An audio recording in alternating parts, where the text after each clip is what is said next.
This is the VOA Special English Economics Report. President Obama held a White House conference in March to discuss ways to prevent bullying in school. But bullying is a problem not just among young people. Workplace bullying can involve threats, baseless criticism, discrimination, and favoring some employees unfairly over others. 35% of Americans in a survey said they had been bullied at some time at work. The poll by Zogby International and the Workplace Bullying Institute found that another 15% have witnessed it. What some workers consider bullying by another worker or a supervisor might not always be true. But experts say productivity suffers in workplaces where employers tolerate or accept bullying. People take sick leave more often. Some take legal action. Jennifer Sandberg is a law partner in the Atlanta offices of Fisher & Phillips.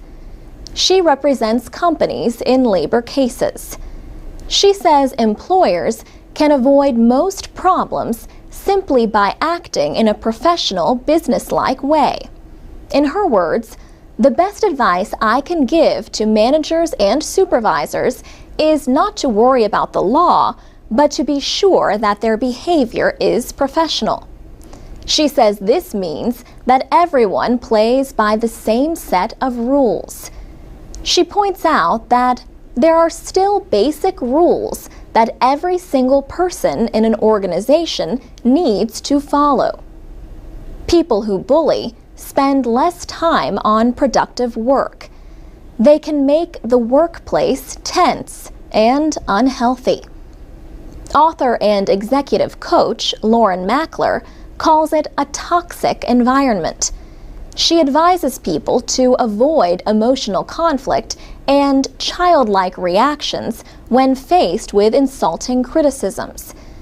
She also says people who show self-respect can be less likely targets of a bully. She gives examples like dressing well and looking people in the eye when talking to them. And Lauren Mackler advises people who feel bullied to consider how the bully got that way. She says bullies were often bullied themselves as children. In her words, that'll help you to have more compassion inside instead of judging the person and further feeding a toxic interaction. But bullying can cause some people to leave their job. Ms. Mackler says replacing experienced workers can cost 1.5 times their yearly pay, or even more. In April of 2010, Australia's Productivity Commission considered the cost of bullying in a report on workplace safety. The lowest estimate of the cost to the Australian economy 10 years ago was $6 to $13 billion. For VOA Special English, I'm Alex Villarreal. You can read and listen to our programs on business and other subjects at voaspecialenglish.com. Click on the classroom link for interactive exercises. And join us on Facebook and Twitter at VOA Learning English.